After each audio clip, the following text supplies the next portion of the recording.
Kalau kamu sekarang lagi mengalami masalah atau lagi mengalami sesuatu yang nggak enak dalam hidupmu, jangan marah dulu ya, jangan kesal dulu.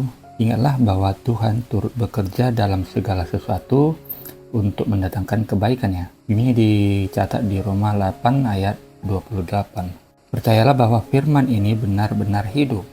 Saya mau share sesuatu ya, yaitu pada awal-awal tahun kemarin. Ketika itu sponsor YouTube saya lepas dan kami hanya punya satu sumber keuangan saja, yaitu jualan online. Dan pada saat itu jualan online kami begitu sepi. Lalu saya berdoa demikian ke Tuhan Yesus, masa gini amat, uang belanja nggak ada Tuhan.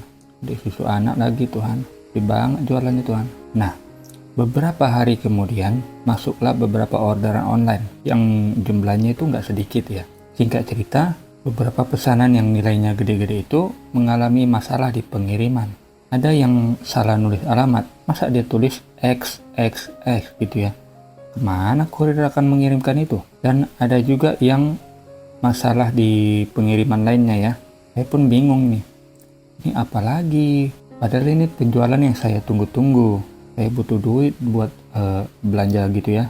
Kok pada nyangkut semua gitu? Ya saya hanya bisa berdoa. Tuhan, pengirimannya nyangkut. Kayak mana ini Tuhan? Tapi karena saya bingung, nggak tahu harus bagaimana lagi, ya udah saya tunggu aja gitu dengan harap-harap cemas. Dan kemudian saudara tahu, barang-barang yang saya kirim itu dinyatakan hilang.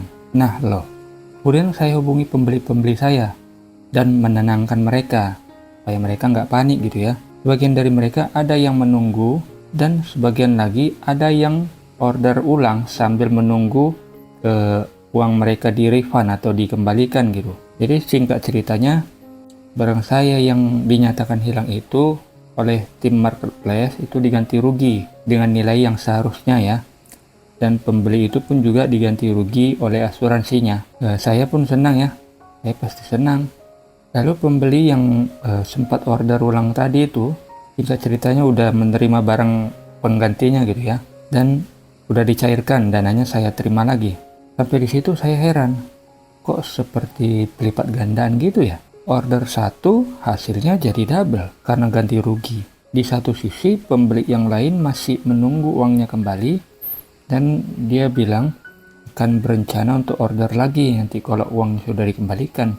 Wow, saya heran-heran nih. Sampai di situ saya pikir, wah, ajaib nih Tuhan nih. Ajaib ini. Masa iya toh pesanan yang sepi diada-adakan sama Tuhan sampai cukup untuk belanja sebulanan. Lalu beberapa hari kemudian, tahukah saudara, barang yang dinyatakan hilang itu ternyata dikembalikan oleh salah satu kurir. Jadi kan ada beberapa kurir. Nah, salah satu kurir ini bisa mengembalikan barang yang dinyatakan hilang itu. Begitu saya cek, ternyata masih bagus, nggak ada cacat, dan layak jual. Saya pikir, ini apa lagi Tuhan? Ajaib tuh Tuhan, ini bisa dijual lagi nih. Jadi ceritanya saya dapat uang cuma-cuma dari asuransi barang hilang. Dan barangnya pun kembali loh. Jadi itulah Tuhan yang kita sembah, Tuhan Yesus Kristus. Yang tidak ada bisa dibuat menjadi ada. Orderan sepi, ya diada-adakan sama dia. Hal yang saya pikir kerugian malah Tuhan buat untuk kebaikan. So, buat saudara-saudara, jangan mudah bersungut-sungut ya. Kalau lagi ada masalah, anggap aja nanti suatu saat pasti ada sesuatu yang baik dari situ. Oke, terima kasih sudah menonton. Selamat menjalani hari. Tuhan Yesus memberkati.